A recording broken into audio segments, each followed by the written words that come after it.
So let's get started. Again, welcome. If you're just hopping on, I'm Cantor Lizzie Shammash. On behalf of the Institute for Jewish Spirituality, I welcome you to our practice today. I'm coming to you from Philadelphia. We are in week 3 of our Shofar project, our Elul plan of investigating Shemitah, the sabbatical year, the 7th year of rest and release and freedom. So we'll talk about that a little more in a moment. The Institute is here for you every day of the week. On Tuesdays, we have Torah study from 11:30 to 12 the next 2 weeks, tomorrow and next week, with Rabbi Jonathan Slater, my brilliant colleague. And every day, Monday to Friday, 12:30 to 1, Eastern Time, we have our daily meditation sit, which is beautiful. I encourage you to check it out and check out our website at jewishspirituality.org.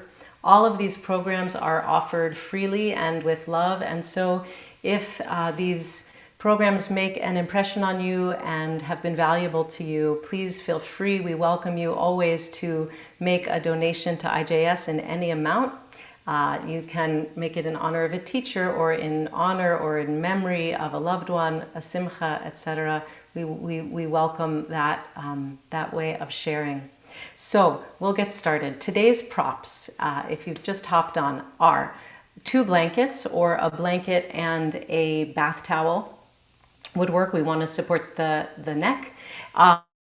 And a chair or 2 blocks. If you're a little more flexible in your spine, you're fine with blocks probably instead of the chair.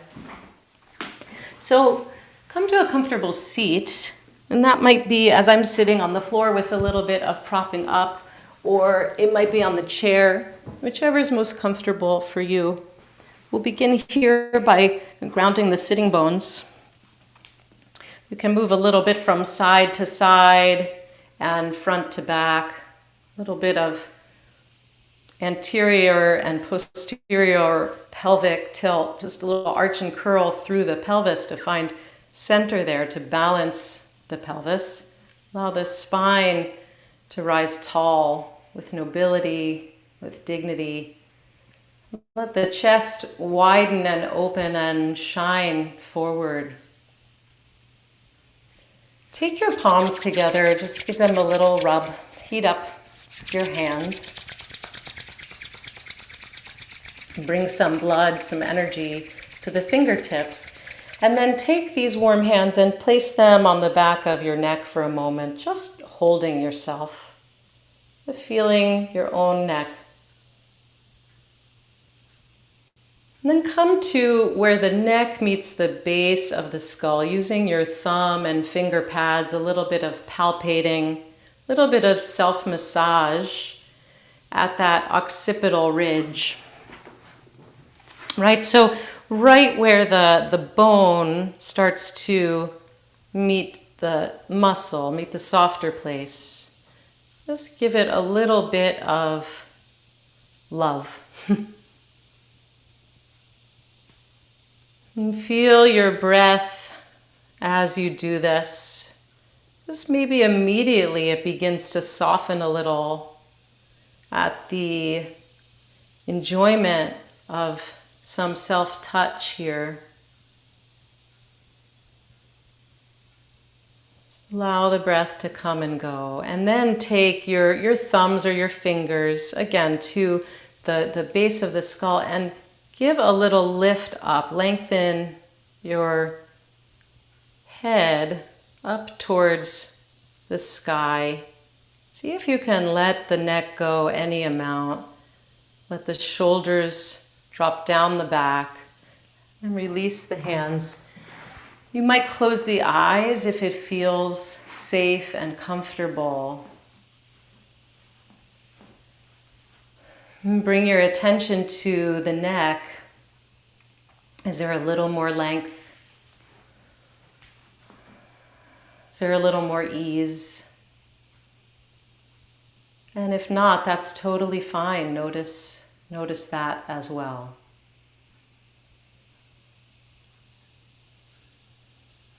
And bring your attention to the tops of the shoulders, and the shoulder blades. And see if you can soften just a little.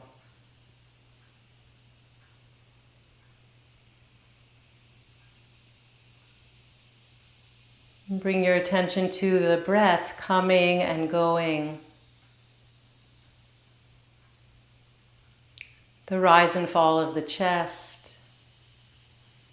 The opening and closing of the rib cage. And the belly moving out on the inhale and in toward the spine on the exhale.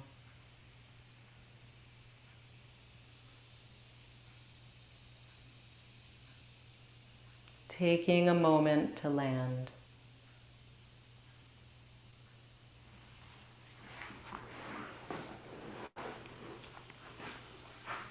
And either with the eyes closed or with the eyes open, we're going to move into a little bit of cat and cow, a little bit of arch and curl. I'll show you from the side so you can see this. So as we inhale, rolling to the front of the sitting bones, letting the low back hug forward, lifting the chest, drawing the shoulder blades together, maybe taking the gaze up. And then as we exhale, draw the belly toward the spine, shift to the back of the sitting bones. Let the mid-back really round and the shoulder blades separate as the head comes forward. As we inhale, we lengthen, we lift, we arch. And as we exhale, we curl. So taking this nice and slowly in your own time, inhaling as you arch and exhaling as you curl. See if you can, right away at the beginning of our practice, be drawn into an awareness of the spine and become intrigued with the idea of making space between each vertebra, making space for those discs, making length from tailbone to crown. Become intrigued with this possibility of linking breath to movement seamlessly in partnership. So that as we slow down our movement, there's nowhere without breath and nowhere without movement. So that this waving of the spine really becomes our tefillah, becomes our absorbed prayer.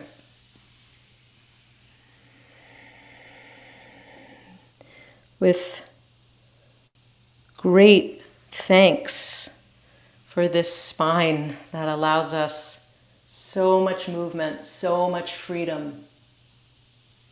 Maybe sometimes is also very restricted and restricts our freedom. And we can acknowledge, can notice, and dive into sensation. And then as you're ready, come back to center, pause. You might close the eyes and simply notice how you feel. Is there any difference in the breath? Any difference in the musculoskeletal organization of the torso?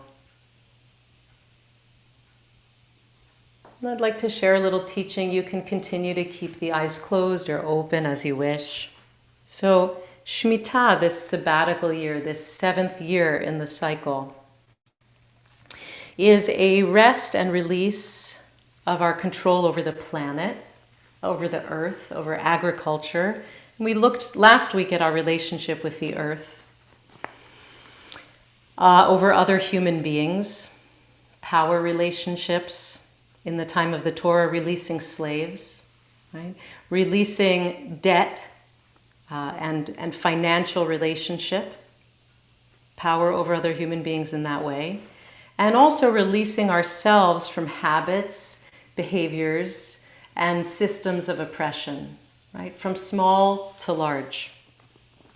So our Shemitah consciousness, our Shemitah practice that we're encouraging as we come into a Shemitah year, this coming year, we can notice and release our attachments to land, property, material possessions, social status, economic status. I'm drawing today from our beautiful Week 3 essay by Rabbi Mark Margolius, and I encourage you to check it out and work with it this week. It's just lovely, as were the last 2-week essays by Rabbi Sam Feinsmith and Rabbi Jonathan Slater. So Mark tells us we recognize that our instinct to exert dominion over others stems from illusion, born of our own human fears and insecurities.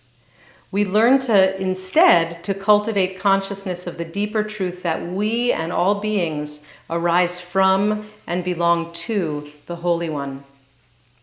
And he is referring to Deuteronomy chapter 15, verses 1 and 2 from Parshat Re'eh, which we saw just a few weeks ago, and the idea of Shmitat Kesafim, the release of monies.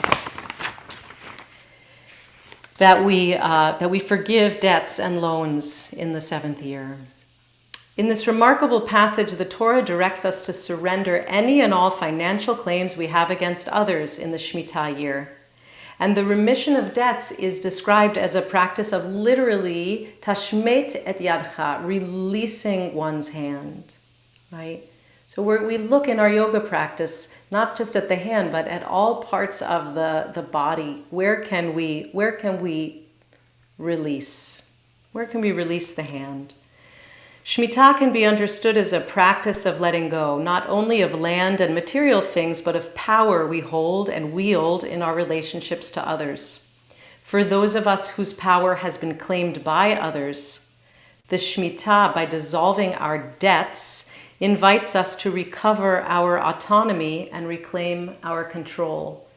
And quite often we find ourselves in both of those positions, either the lender or the borrower, so to speak, in the various relationships we cultivate in this world, don't we? So in non-Shemitah years, we're affirmatively obligated to share our gifts with others who in turn become indebted to us, right? The injunction is to help those in need, as we do. But in the Shemitah year, it disabuses us of any illusion that these transactions, lending and borrowing, bestow upon the lender any ownership, power, or control over the borrower. And it powerfully affirms that in accepting a loan, a borrower need not accept a lower status, that existentially they remain equal in power despite the reality of their debt. It's a reminder, as the Torah tells us, that any wealth that we accumulate is not ours. It's not ours at all. We hold our wealth only in trust, temporarily, and for the benefit of all.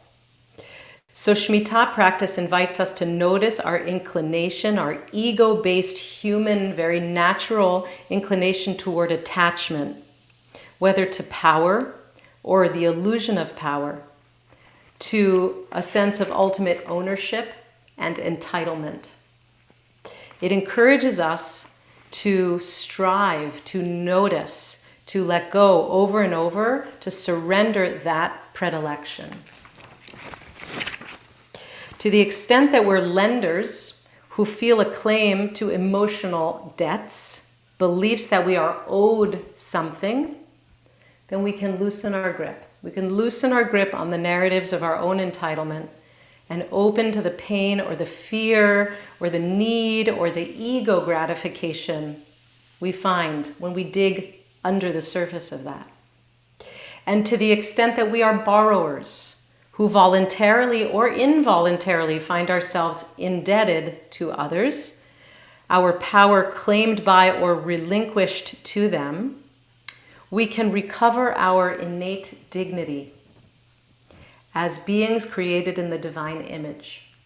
We remember we're not less than or subservient to any other human being, regardless of our social or economic standing.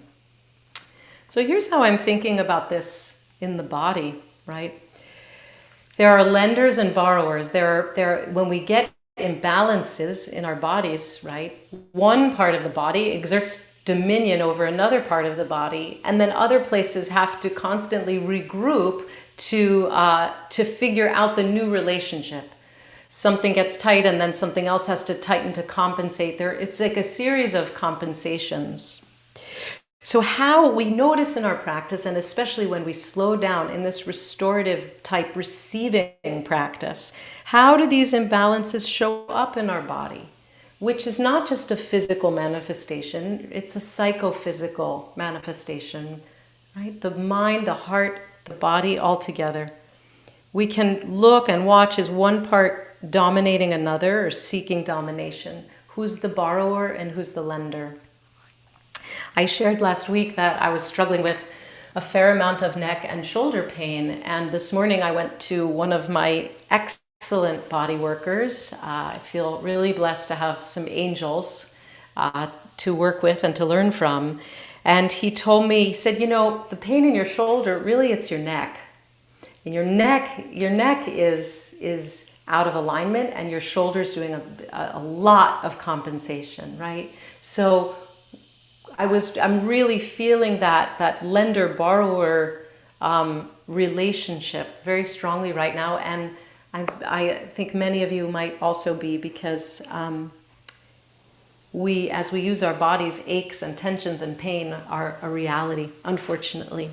So we're going to start our practice, or continue our practice today, on the floor in what is known in the Alexander technique as constructive rest. So you're going to take a blanket or a folded bath towel for under your head, and you're going to lay down on your back.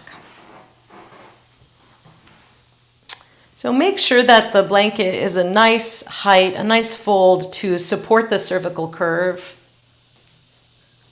when the head drops to the blanket. The knees are bent and the soles of the feet are on the mat, and you can take the feet a little bit wider than hip distance, or like shoulder distance, or even to the edge of the mat. If the low back is really bothering you, you might want to bring your chair and rest the calves on the chair. It gives a nice relief to the low back. That's another possibility. We'll be here for a few minutes. Let the arms be comfortable with the elbows bent and the palms resting down somewhere on the torso, either the belly or the rib cage, wherever it feels comfortable for you.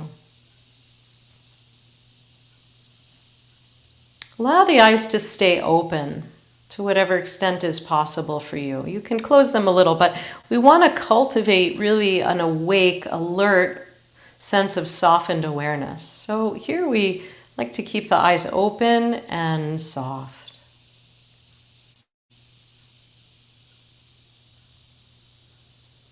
Begin to tap into the breath once again, just feeling the breath coming and going.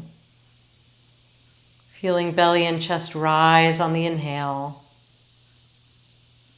and fall on the exhale.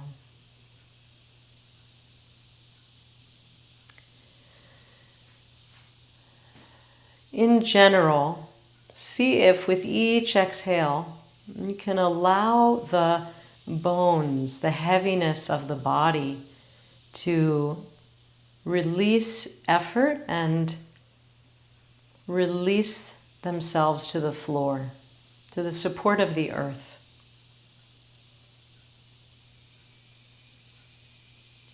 So the breath coming and going, ebbing and flowing, really like a wave of the ocean. Notice the parts of the body that are in heavier contact with the floor.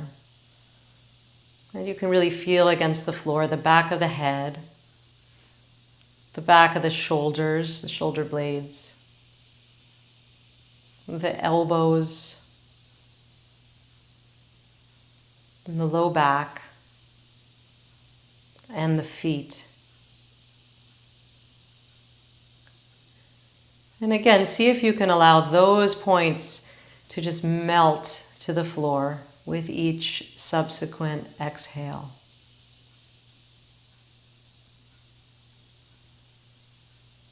So there's really nothing you have to do. It's sort of just an awareness practice of offering suggestions gently to the body.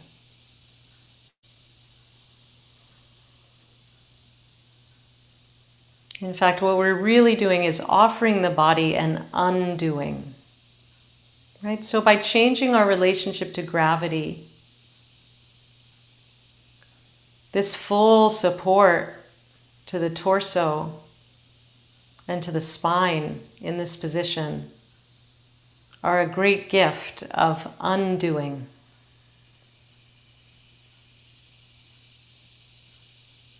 See if you can get a sense from tailbone to crown that your spine is extending into length in two directions.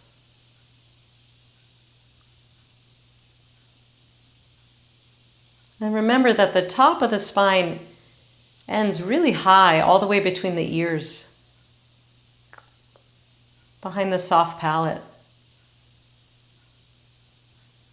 So there's an incredible amount of length to the cervical spine, the neck.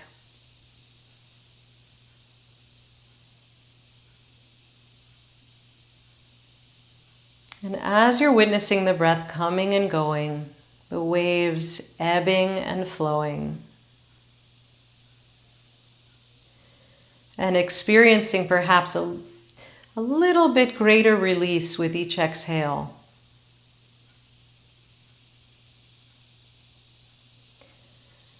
Let's do a scan of the body and notice, are there any parts that are working harder than they need to? Bring your attention to your jaw.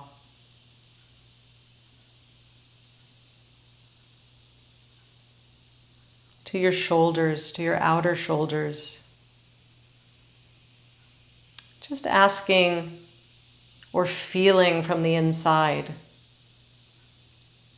Can I use this internal breath, this internal massage to find some greater release?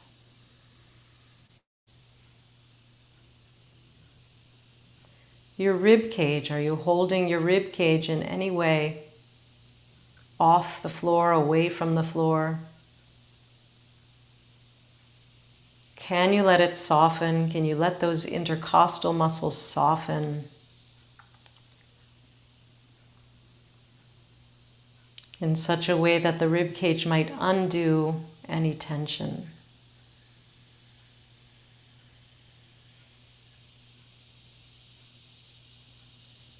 Feeling the breath from the inside, fill the rib cage three-dimensionally, front to back, side to side, top to bottom.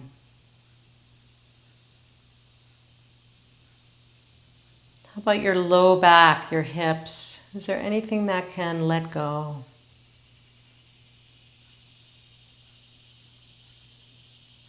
Your outer hips, buttocks.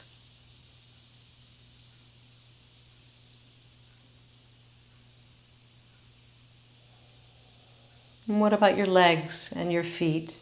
Is there anywhere you can let go? You might feel a sense that there are little air balloons attached to each one of your knees, so that the knees are moving up toward the sky and the leg bones are dropping away. The thighs are moving upward toward the knees. And the shin bones are moving upward toward the knees, allowing for some space in the hip joints and the feet, the ankles.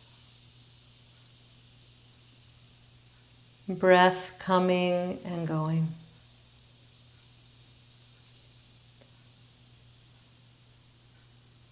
And as you're ready, with as little interference as possible, just drop your knees over to the side.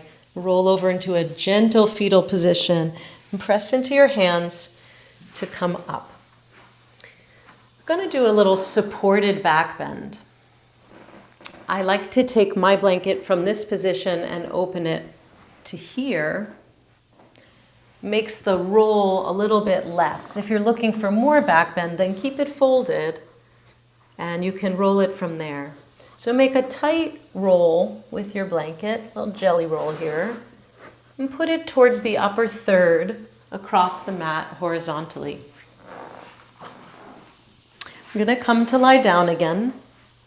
Let the blanket be against the tops of the shoulders in the back here. Bring the elbows around the blanket and then draw your body towards your head so that the skin of the back slides down towards the buttocks. And the blanket now is down towards the bottom third of the shoulder blades. Take your hands once again to that occipital ridge, that soft part right at the base of the skull. Draw the head into length, head, neck into length, and lay it down again. And the arms can rest out to the sides, wherever's comfortable. It might be overhead, it might be across the body, giving yourself a hug. If this is too much arch for the back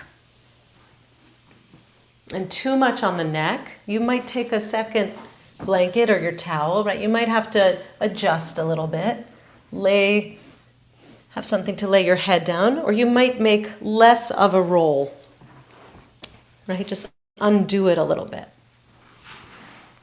And you won't have so much arch, right? So might take a little bit to figure out what you need. You might just want a very baby arch for the back, or you might want more. And if you want more and you have something like a bolster handy, you can do this over your bolster. So eventually, when you come to find what's just right, settle in. The knees can be bent, soles of the feet on the floor, or you can have another option of lengthening the legs long. Or even a third option, if it feels best for you, to bring the soles of the feet together and the knees out to the sides. So you decide. You're always the steward of your own practice, your own body, your own choices.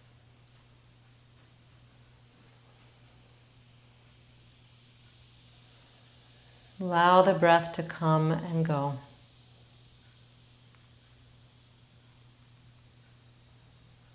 And again, try to keep the eyes open. Right, so when we close the eyes, we sort of invite ourselves to fall asleep. But when we keep the eyes open but soft, soft gaze, softening the muscles behind the eyes, we're sending the body-mind a message that we're paying attention, we're alert.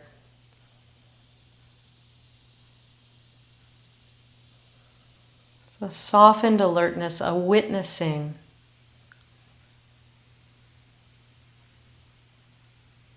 What do you feel?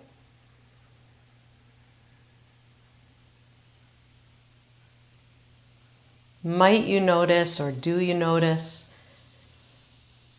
any parts of the body that feel more present, more heavy, more tight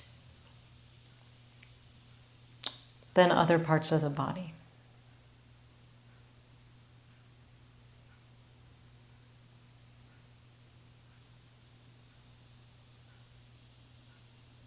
And if not, that's just fine. Just continue to breathe.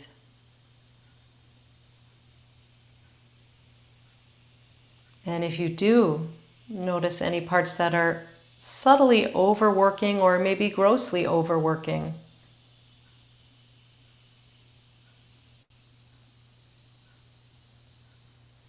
see if you can let those parts know they don't have to work so hard.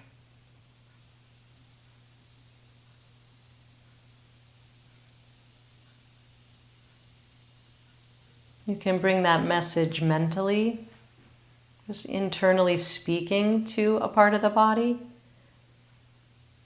you can bring that message physically just by softening the breath and sending some breath into those areas.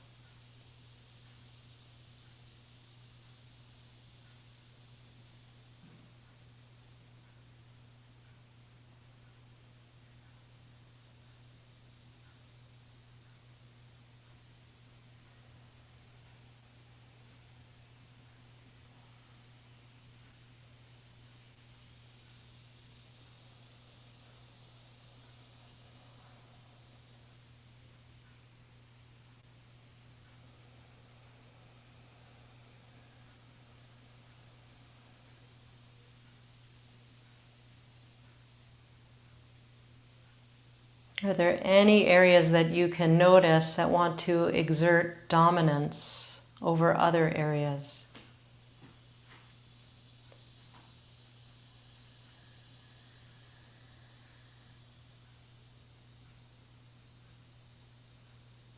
Can often be from one shoulder to the other shoulder, or one shoulder to the hip.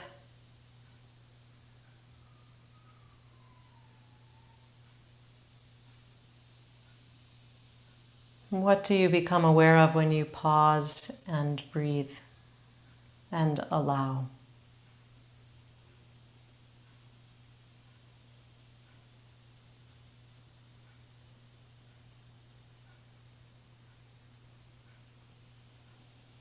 And so as you're ready, once again, take your knees over to the side and let your torso follow.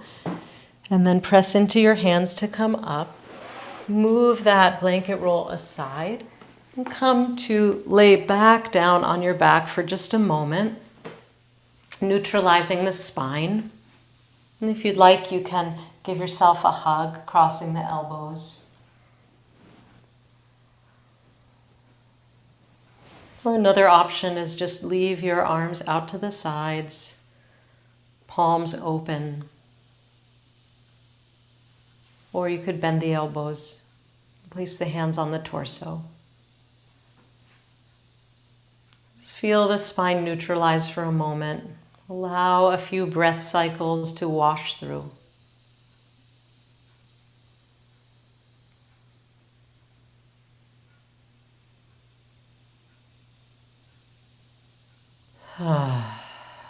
You might even release a sigh with some sound.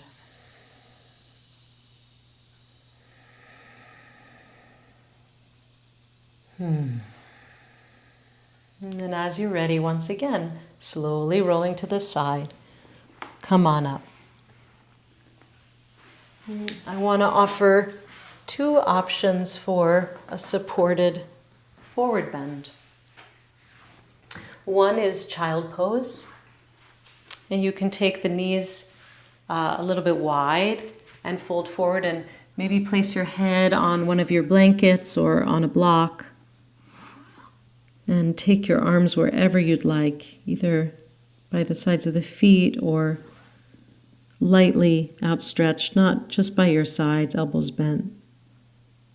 That's one option, if your body likes that, right? So it might be too much flexion in the knees and hips for you. And a second option, and they're equally good, it just depends what you're more in the mood for today. The second option is to either cross legs or straight legs, straight-ish legs, keep sort of a bend. Just bend forward and lay your head on a chair or on a stack of blocks.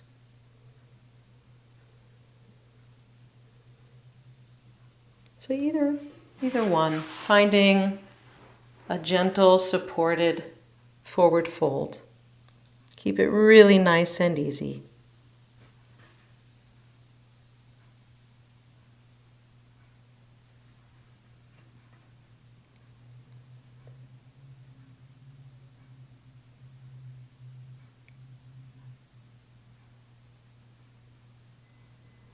So essentially our practice today is pose and counter pose. Opening the front of the body with a supported back bend. And now opening the back of the body with a supported forward bend.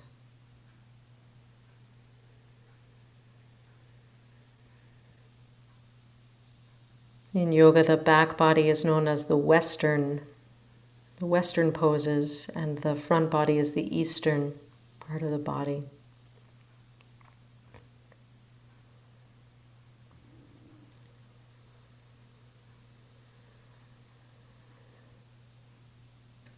So you might start to bring your awareness once again to the breath, feeling the belly expand, feeling the rib cage expand three-dimensionally.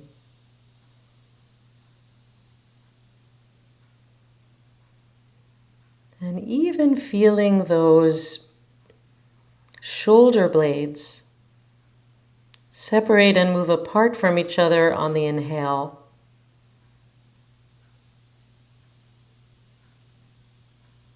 And come back toward each other, toward the midline, toward the spine on the exhale.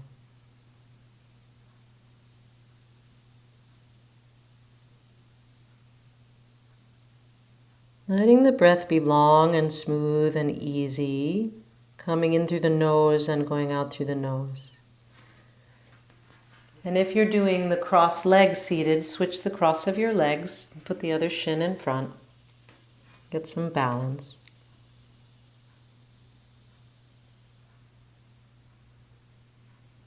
Breathing into and opening the back body.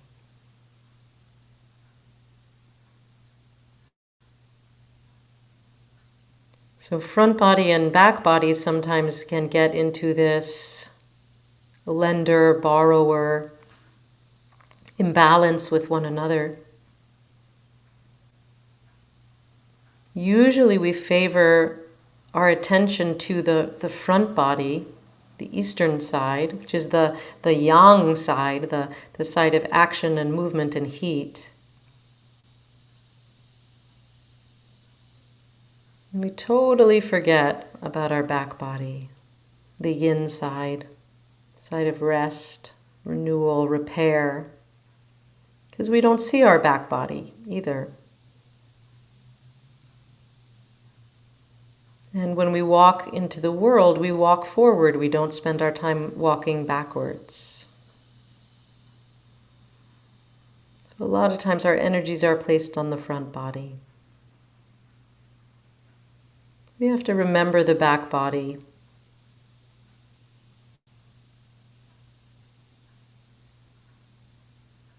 And again, bring this lender-borrower, to use the Shemitah language, the lender-borrower power relationship back into balance, just within our own selves, within our own psychophysical manifestations.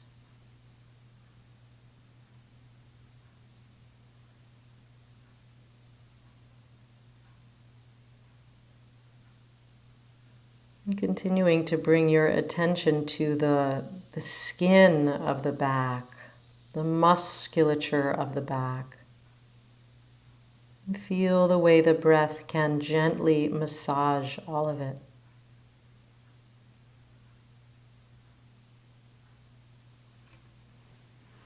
And then as you're ready, come on up.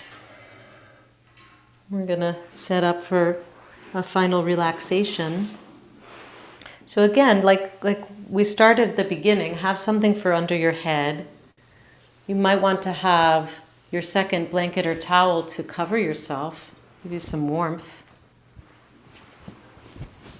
You can either lay the body down fully in a traditional final relaxation pose, or you can take the legs to the chair, the calves to the back of the chair. Which is wonderfully restful. And lay yourself down.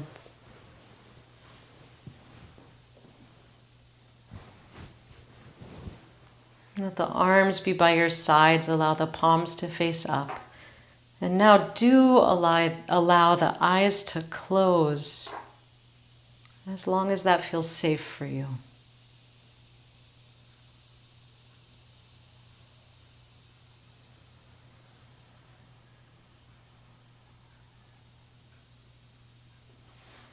So once again, as we've been cultivating this shmita, this freedom of rest, of release, of surrender, deep, deep release, let that full exhale penetrate the back body and beyond as you allow yourself to melt, to soften.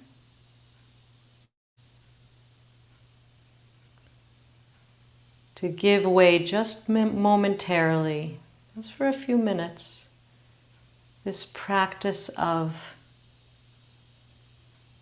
acceptance, of release, of tashmet et yadecha, of opening the hand.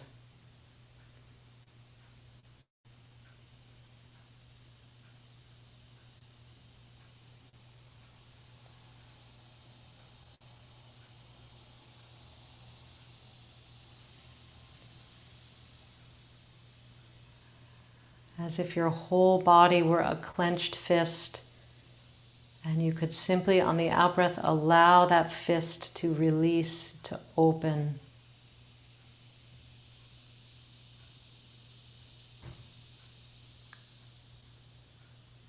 Leaving be.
Begin to deepen the breath, coming back to the surface. You might take your arms overhead for a nice yawn stretch, or hug your knees to your chest.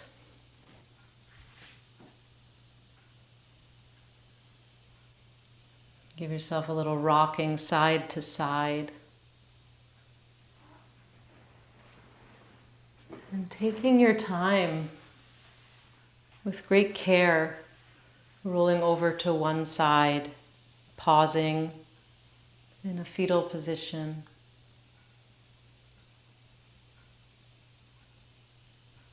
And then pressing up to a comfortable seat.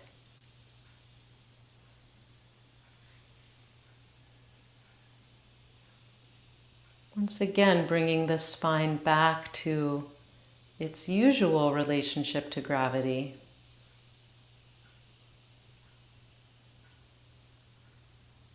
Notice how you feel.